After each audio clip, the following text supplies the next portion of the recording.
नमस्कार. आजची बातमी खरंच धक्कादायक आहे. कर्नाटक आणि तामिळनाडूमध्ये जवळपास 1,500 कोटी रुपयांच्या एका बनावट बिलिंग रॅकेटचा पर्दाफाश झालाय. हो, आणि आकडा ऐकूनच थक्क व्हायला होतं. 1,464 कोटी रुपये. 1,464 कोटी म्हणजे विश्वास बसत नाही. आज आपण याच प्रकरणाची सखोल माहिती घेणार आहोत. हो, आणि हे प्रकरण म्हणजे फक्त करचूक वेगिरी नाही. जीएसटी सारखी पूर्णपणे डिजिटल प्रणाली, जी व्यवहार सोपे करण्यासाठी बनवली आहे, तिचाच वापर करून एवढा मोठा घोटाळा कसा होऊ शकतो हे यातून समोर येते. बरोबर. सुरुवात तिथूनच करूया. हा घोटाळा सिमेंट आणि स्टीलच्या व्यवसायाशी संबंधित आहे असं कळतंय, पण यात मालाची कोणतीही वाहतूक झालीच नाहीये. नाही, अजिबात नाही. मग हा 1,464 कोटींचा आकडा आला तरी कुठून? सगळं फक्त कागदावर होतं का? अगदी. सगळा खेळ कागदावरचाच आहे. याचं मूळ आहे इनपुट टॅक्स क्रेडिट म्हणजे ITC मध्ये. अच्छा, ITC. हो, आणि ही रक्कम आहे तब्बल 355 कोटी. म्हणजे सोप्या भाषेत सांगायचं तर या आरोपींनी डझनभर बनावट कंपन्या तयार केल्या. ओके. या कंपन्यांनी एकमेकांना माल विकल्याचं दाखवलं, पण प्रत्यक्षात काहीच विकलं नाही. या खोट्या बिलांच्या आधारे त्यांनी सरकारकडून 355 कोटींचा कर परतावा मिळवला, जो त्यांना कधीच मिळायला नको होता. पण थांबा एक मिनिट. एवढ्या बनावट कंपन्या तयार करणं इतकं सोपं आहे का?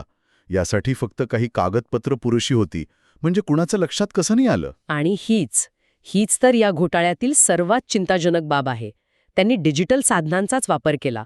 ऑनलाईन स्टॅम्प पेपर्स, बनावट भाडे करार, खोट्या सह्या अरे बापरे. आणि बनावट नोटरीच्या मदतीने त्यांनी या सगळ्या कंपन्यांची नोंदणी केली. म्हणजे ज्या तंत्रज्ञानाने प्रक्रिया सोपी झाली, त्याच तंत्रज्ञानाने फसवणुकीसाठी एक नवीन दार उघडलं. मग हे जाळं उघडकीस कसं आलं? जर सगळं इतकं हुशारीने केलं होतं, तर तपास यंत्रणा त्यांच्यापर्यंत पोचल्या कशा? इथेही तंत्रज्ञानानेच महत्वाची भूमिका बजावली. जीएसटी विभागाकडे एक नॉन जेन्युइन टॅक्सपेयर नावाचं मॉड्यूल आहे. NGTP module. हो, ते संशयास्पद व्यवहार ओळखतो. पण खरा सुगावा लागला तो IP ॲड्रेसच्या विश्लेषणातून. IP address? म्हणजे तपास यंत्रणांच्या लक्षात आलं की डझनभर वेगवेगळ्या कंपन्यांचे जीएसटी व्यवहार एकाच कम्प्युटर किंवा एकाच नेटवर्कमधून होत होते. अच्छा, म्हणजे एकाच ठिकाणाहून अनेक कंपन्या चालवल्या जात होत्या. बरोबर. हीच गोष्ट संशयास्पद होती आणि त्यामुळेच हे संपूर्ण जाळं उघडकीस झालं. तंत्रज्ञानानं घोटाळा तर शोधून काढला, पण मग या माहितीच्या आधारावर प्रत्यक्ष कारवाई कशी झाली? कारण हे जाळं तर 2 राज्यांमध्ये पसरलेलं होतं ना? हो, त्यासाठी कर्नाटक आणि तामिळनाडूच्या वाणिज्य कर विभागांनी एक संयुक्त कारवाई केली. त्यांनी बंगळुरू, चेन्नई, वेल्लोर आणि पेरणामपट्टू या ठिकाणी एकाच वेळी छापे टाकले. ओके, एकाच वेळी. हो, आणि या कारवाईत 4 मुख्य आरोपींना अटक करण्यात आली. तामिळनाडूतील इरबाज अहमद आणि नफीज अहमद हे भाऊ आणि बंगळुरूमधील इडाला प्रताप आणि रेवती. ट्रियॉन ट्रेडर्स, वंडर ट्रेडर्स अशा काही नावांनी या कंपन्या होत्या, बरोबर? अगदी. बरीच नावं होती. मी असंही वाचलं की आरोपींनी पुरावे नष्ट करण्यासाठी एक नवीन आणि खूपच धक्कादायक पद्धत वापरली होती. ती काय होती नेमकी? हो, आणि ही पद्धत खूपच हुशारीने वापरली गेली आहे.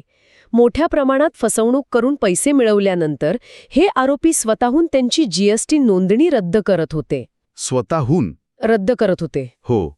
सामान्यतः नोंदणी रद्द झाल्यावर त्या कंपनीचे व्यवहार थांबतात आणि काही काळाने जुने रेकॉर्ड तपासले जात नाहीत.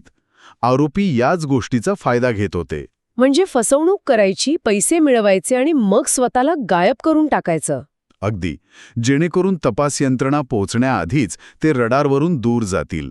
हे तर अविश्वसनीय आहे. म्हणजे गुन्हा करून स्वतःच गुन्ह्याचे पुरावे अधिकृतपणे नष्ट करायचे. या छाप्यांमध्ये त्यांच्याकडून काही मुद्देमाल जप्त झाला का? हो, झाला ना. 24 mobile phone, 51 SIM card, pen drive आणि अनेक कंपन्यांचे शिक्के जप्त करण्यात आले. 51 सिम कार्ड्स? हो. विचार करा, या 4 लोकांनी मिळून देशाच्या तिजोरीला जवळपास 1,500 कोटींचा चुना लावला आणि हे सगळं काही मोजक्या मोबाईल फोन आणि सिम कार्डच्या मदतीने झालं. खराच. म्हणजे एका बाजूला तंत्रज्ञानाच्या मदतीने तपास यंत्रणा गुन्हेगारांना पकडत आहेत, तर दुसऱ्या बाजूला गुन्हेगार त्याच तंत्रज्ञानाचा वापर करून नवनवीन मार्ग शोधत आहेत. बरोबर.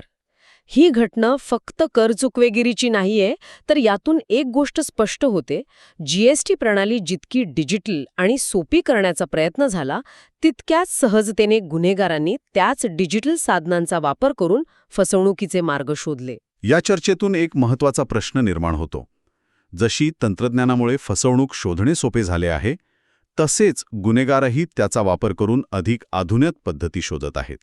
या तंत्रज्ञानाच्या युद्धात नेहमी एक पाऊल पुढे राहण्यासाठी आपली यंत्रणा काय करू शकते, हा विचार करण्यासारखा प्रश्न आहे.